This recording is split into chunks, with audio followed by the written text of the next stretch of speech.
when you're sat in your own back seat waiting for the rain to stop. This is just getting ridiculous, isn't it? I mean, how much more rain can there be in the sky?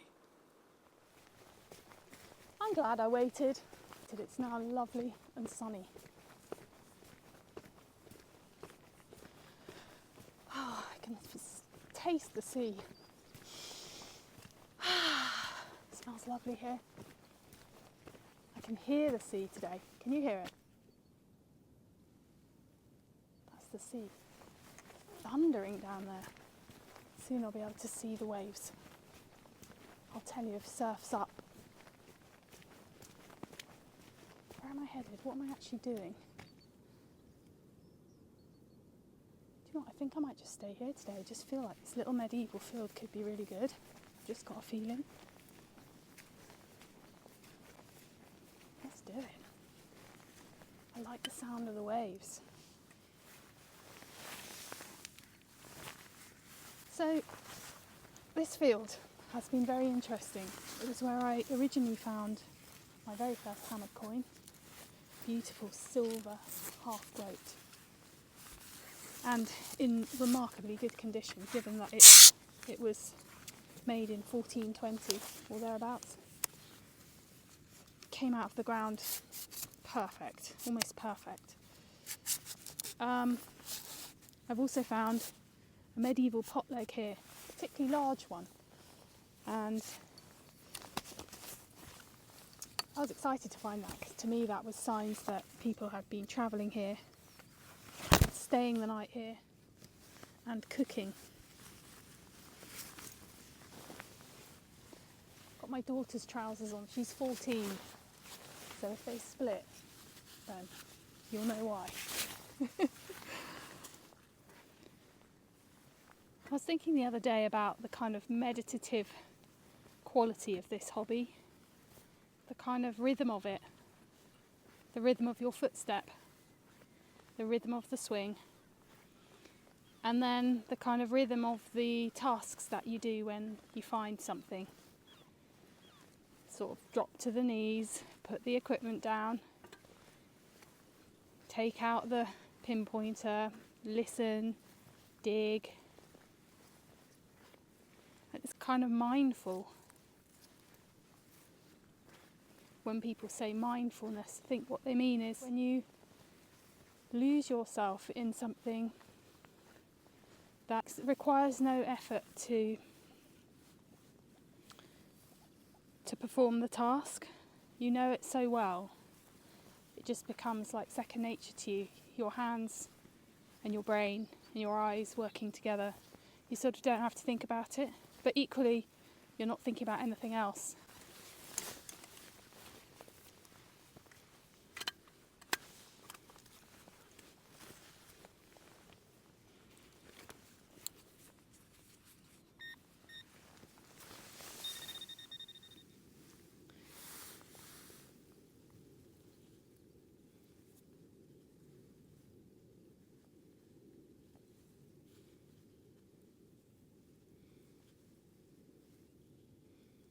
It looks like a fragment of a buckle because you see it has a little hole in it there.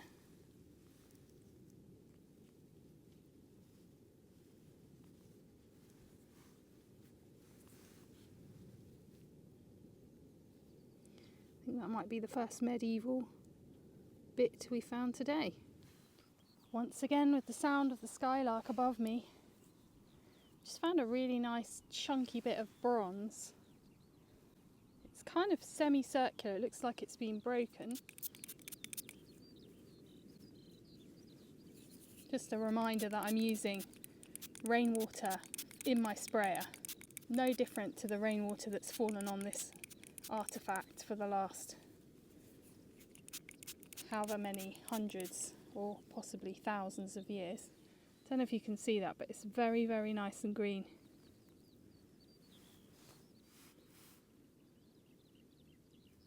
I always get quite excited when I find things that colour because I just think, don't know, old. My hair is telling us that it's an offshore breeze today because the sea is that way The wind is going off the shore, onto the waves, and making them perfect for the surfers. It's such a beautiful day, but windy, so windy. I'm feeling it all around me here on the farm. It's quite hard to find somewhere out of the wind. I've just found a piece of what I think is lead, and it looks like it's got a hole in it.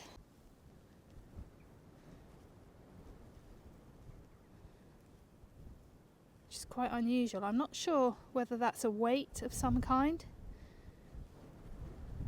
I don't really want to spend too long rubbing it with my fingers because lead, as you know, is highly toxic, so I'm going to put my gloves on.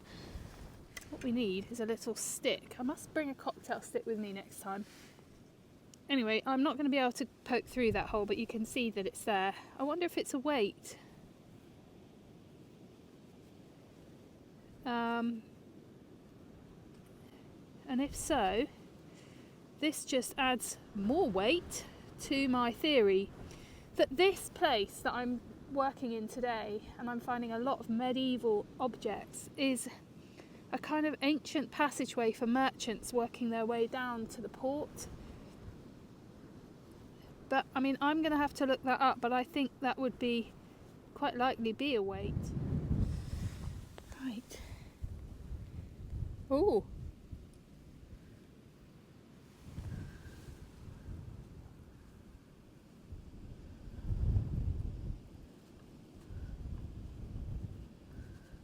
Wow.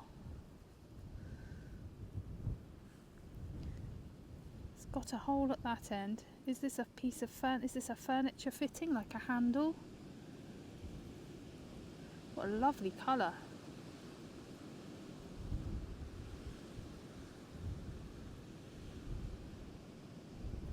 It's hollow though, which is a bit strange for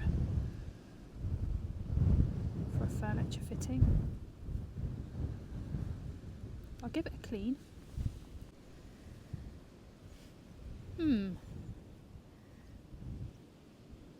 Well, it could be a furniture handle, but why would it have one half hollow and the other half not hollow? Obviously it affixes to something.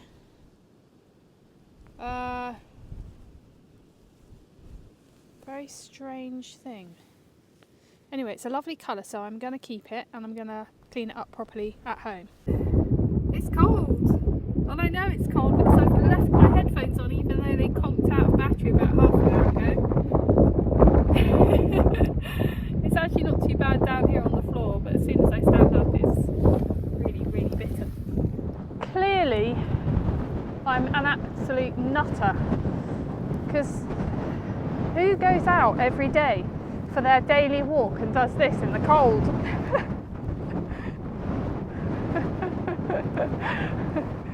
I'm doing it all for you, dear viewer. Not really. I've got selfish motives. I love doing it.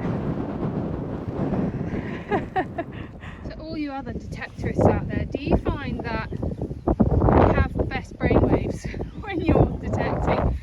Well, my great idea of today is that I feel like I'm in a corner of the field which feels like a kind of medieval merchant's passageway. So I figure that the people walking about here were not just peasants, they were people with money going somewhere to buy things and sell things. Now, if they have money, then why aren't I finding it? Right, I'm going back to my spade and then I'm going to go home. I'm too cold, it's too windy, and I feel like I can't hear my headphones, because my headphones conked out, I can't hear my detector properly. Probably help if I took the headphones off, but I'm too cold.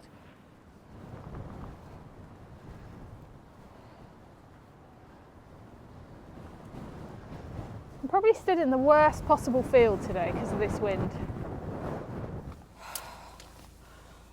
Blimey, that was seriously cold. I thought it was going to be lovely and warm, but in fact it was very, very, very, very bitter wind. All my permissions are are wild and natural places. Just suddenly started to connect some of the dots of my permission. So I can see one of them. From that one I can see another, because I can see the church.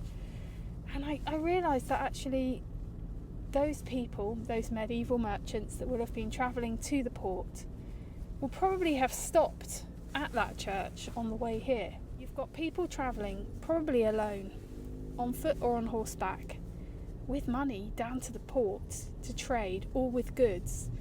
They're going to want some kind of divine protection, aren't they? I think if it was me, I'd probably stop at the church as well and have a little word. There's a really good podcast called Gone Medieval. I was listening to a piece about how people moved around in the land, and the point they were making was that actually not many people will have moved around that much. You know, you'd have been tied to an area because you worked. Most people will have worked for the local lord, and he will have to give you permission to even go to the next village. So that's how I know that people moving through the land, highly likely, were not your peasant variety. So this is interesting. I noticed that it had a hole at this end when I was in the field, but look, it's got 5 holes, and I'm wondering if this isn't another purse bar. I wonder if that would have had a purse attached to it, in which case it might well be medieval. Look, I think it's got decoration on it as well. Do you know what? I think that's what it is. Because all the purse bar I found before had the same kind of channel in it. I'm going to say that's what it is. Hooray for another purse bar. This object, I think, is a lead loom weight, and these were used in a vertical loom called a warp weighted loom, and they were hung in rows, each one weighing down the warp, so the vertical strands that you would then weave through to create your textile. And they come in different shapes and sizes, but this one is interesting because it's flat in shape. It would have meant lots of these could have been hung from the warp weighted loom in rows, quite tightly packed together because it's flat. And that means that the thread count of this particular fabric would have been higher than one that had like hanging pyramids, for example, or hanging stones. So the very ancient warp weighted looms would have had stones, but this is made of lead, and it's been designed so that you can get more of them side by side on that loom. So I guess this would have made a fabric with still quite a chunky kind of weave, but tighter than if you were using thick weights and stones. I think that's what this is. I think it's a loom weight. I would imagine it's probably from the medieval era, but I can't be certain. I'm going to have to do a bit more research on that.